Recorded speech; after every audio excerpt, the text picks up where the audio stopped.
Donc, dans cette dernière partie, nous voyons l'étude financière. Donc, l'étude financière, c'est la dernière partie du business plan.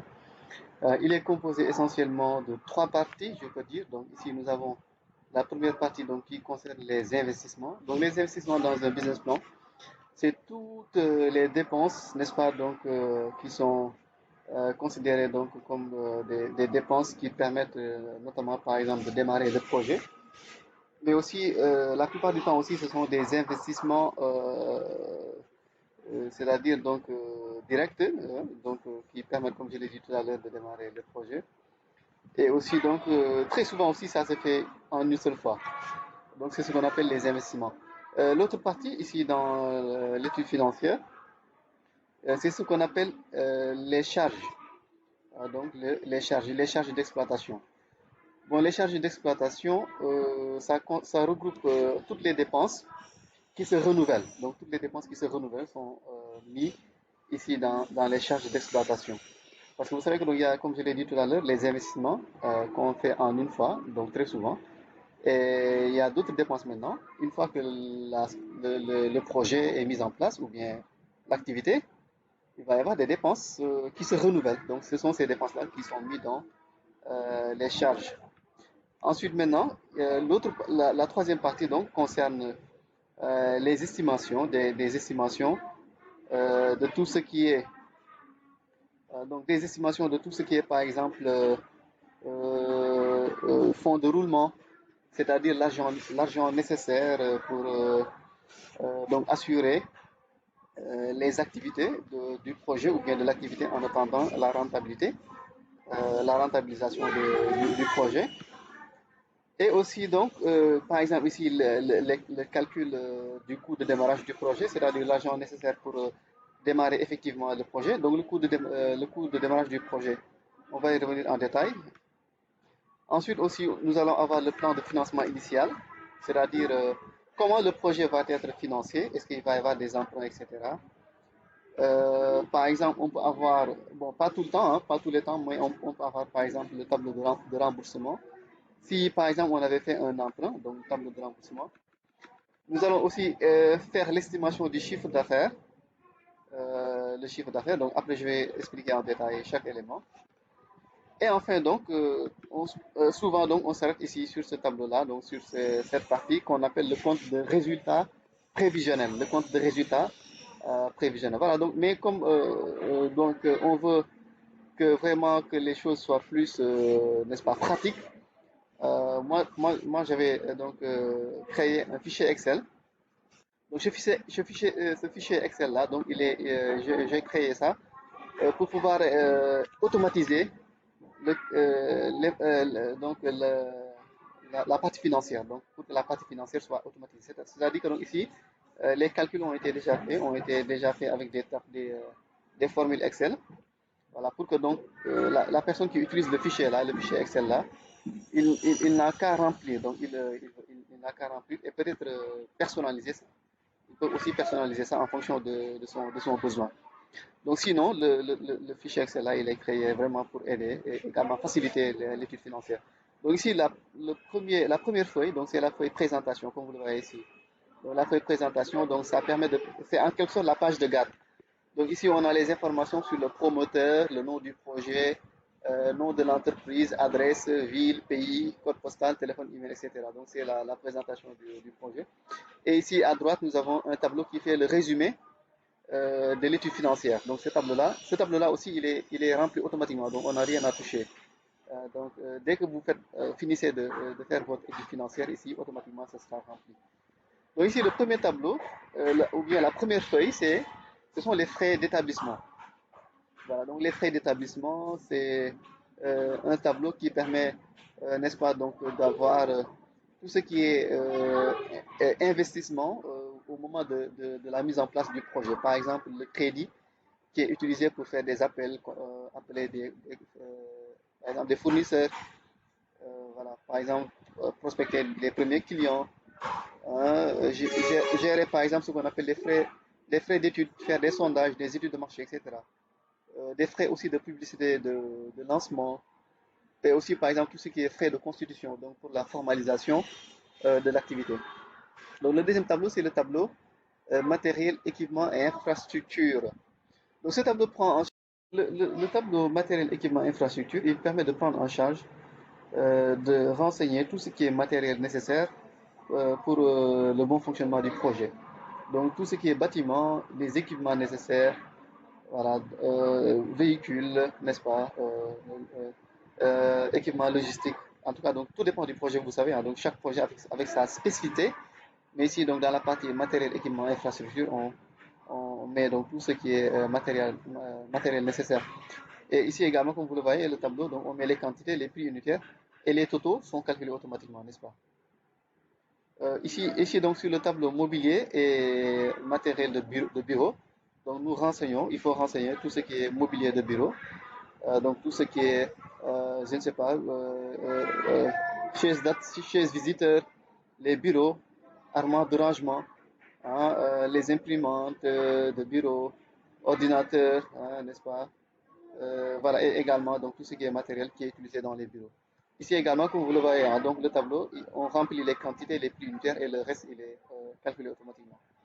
Nous avons donc le tableau agencement, aménagement, installation, donc ici qui permet de renseigner tout ce qui est, n'est-ce pas, donc les investissements pour donc la mise en place, par exemple, l'installation des locaux ou bien c'est-à-dire donc l'ouverture des locaux, par exemple, n'est-ce pas? L'aménagement des locaux. Donc tout ce qui est, par exemple, climatiseur, hein, des splits, l'installation de splits, l'achat de ventilateurs, voilà, en tout cas donc pour que les conditions de travail soient optimales, hein. Ou bien pour optimiser les conditions de travail, pour mettre les gens à l'aise. Dans le tableau dépôt et cautionnement, on met tout ce qui est caution. Par exemple, si nous n'avons pas de local, nous devons louer un local. Donc là, la caution du loyer, on met ça ici. Si c'est 3 mois, 2 mois, voilà, on le met. Des fois aussi pour avoir des installations comme par exemple Internet et le téléphone, là aussi on a besoin de faire, de payer un abonnement au niveau des structures qui vendent ça.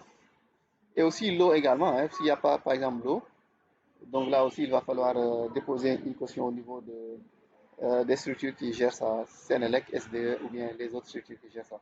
Voilà, donc ce tableau-là, ce sont ces éléments-là qu'on retrouve dans le tableau et qui, donc toutes ces feuilles-là, tous ces tableaux-là réunis, c'est ça qui donne le budget d'investissement, comme je l'ai dit tout à l'heure. Donc, ce sont ces éléments-là qui sont regroupés pour donner l'investissement, n'est-ce pas, l'investissement, la somme qui sera investie dans le projet.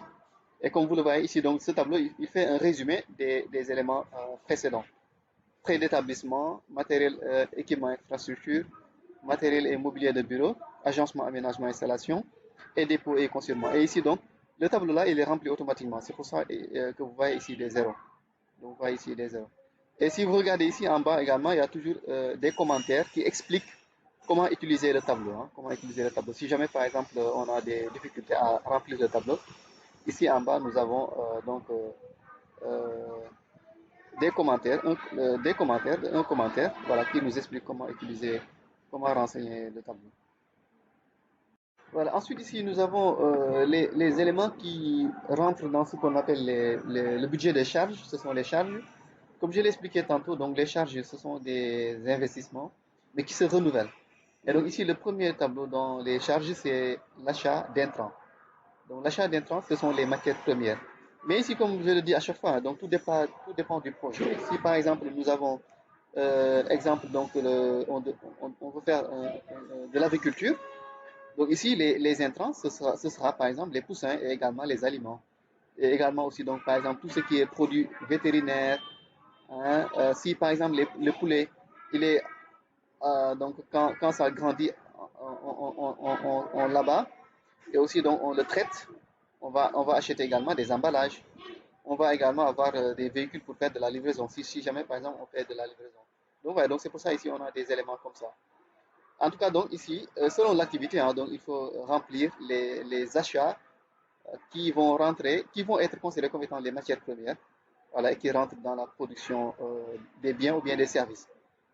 Et donc, comme vous le voyez ici, donc, il faut remplir ici la partie montant et également le nombre de fois que c'est renouvelé, si c'est annuel ou bien mensuel, je ne sais pas, tous les semestriels, trimestriels, et également ici avoir le montant total. Donc ensuite ici nous avons le tableau autres frais, matières, fournitures consommables. Donc ce tableau ça permet de renseigner tout ce qui est fourniture et consommable de bureau. Par exemple le papier qui est acheté pour imprimer des documents, etc.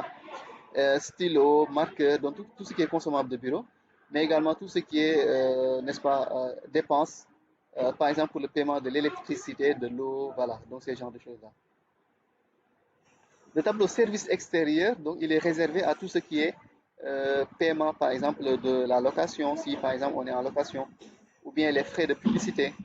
Donc les frais de publicité, si par exemple on peut avoir un budget mensuel, n'est-ce pas, qui est réservé à la publicité, pour l'achat de spots publicitaires ou bien de bannières publicitaires, etc.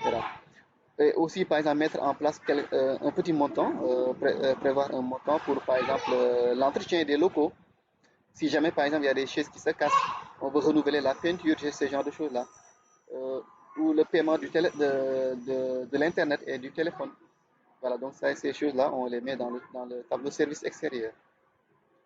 Le tableau charge de personnel, donc il permet de prendre en charge les dépenses sur le personnel. Donc ici, très souvent, le personnel, il est payé mensuellement, mais ça dépend, comme je l'ai dit à chaque fois. On peut avoir des activités où le personnel, par exemple, il est payé journalièrement. Voilà, donc ici on renseigne ça. Donc nous avons ensuite le tableau dotation aux amortissements. Donc ce tableau-là, il permet de renseigner tout ce qui est amortissement, c'est-à-dire donc l'argent qui est mis de côté pour éventuellement réparer les matériels qui est acheté. Donc très souvent, il faut mettre en place, prévoir de l'argent pour réparer ça. Parce qu'il ne faut pas attendre que ça soit totalement bousillé pour chercher à réparer ça, mais il faut prévoir de l'argent pour réparer ça en cas de panne, par exemple. Voilà, et enfin, donc c'est tout ça qu'on met ici dans le tableau budget des charges. Donc dans le tableau budget des charges, nous allons regrouper donc tout ce qui est éléments qui se renouvellent une fois que le projet sera mis en place. Et donc c'est pour cela que donc, ce tableau-là, on appelle ça budget des charges. Donc les budgets des charges, sa différence avec les investissements, donc c'est que le budget des charges, il se renouvelle. Hein, les charges se renouvellent. Comme je l'ai dit, donc tout dépend de l'activité, mensuellement ou bien annuellement ou bien trimestriellement ou bien semestriellement, mais en tout cas, donc, ici, le budget des charges permet de prendre en charge tout cela. Et ici également, le tableau budget des charges aussi, il est rempli automatiquement. Donc ici, vous n'avez rien à toucher. Donc tout est automatisé.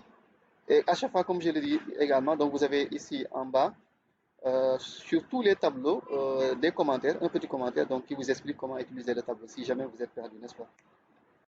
Et donc ici, maintenant, puisque nous avons déjà fait l'estimation de l'investissement et également des charges, maintenant ici, nous parlons du fonds de roulement, parce que le fonds de roulement, comme vous le savez peut-être déjà, c'est l'argent qui est prévu pour permettre au projet ou bien à l'activité de vivre le temps qu'il y ait des retombées financières, il y ait des bénéfices, il y ait des rentrées d'argent. Donc c'est ce qu'on appelle le fonds de roulement. Voilà, donc ici, par exemple, nous prévoyons un montant, par exemple, sur 3 mois. Des fois aussi, il est estimé sur 6 mois, mais tout dépend du projet. À chaque fois, je le dis, un business plan dépend de l'activité, dépend du projet, donc il faut toujours l'adapter. Mais d'habitude, et très souvent, la plupart du temps, donc le fonds de roulement, il est estimé sur 3 mois ou bien sur 6 mois. Voilà, donc et ici, on met par exemple, on reprend ici les charges, comme par exemple les achats d'intrants, autres frais, matières, fournitures consommables, le service extérieur et également les charges de personnel. Et voilà, maintenant, on fait des estimations. Donc, le montant mensuel, ensuite maintenant, le montant sur 3 mois ou bien sur 6 mois. Et ici, le montant mensuel, il est repris automatiquement des autres tableaux. Donc, c'est rempli automatiquement. Donc, ce tableau-là, il est automatisé. On change seulement le nombre de mois prévus pour le fonds de roulement. 3 mois ou bien 6 mois ou bien, je ne sais pas, 12 mois, etc. Voilà, et maintenant, pour avoir le coût de démarrage du projet, ici, on additionne le budget d'investissement et le fonds de roulement. Ici, donc, le tableau, il est automatisé. Ensuite, maintenant, on va parler rapidement du plan de financement initial. C'est-à-dire, ici, il faut expliquer comment on compte financer le projet, comment on compte financer le projet.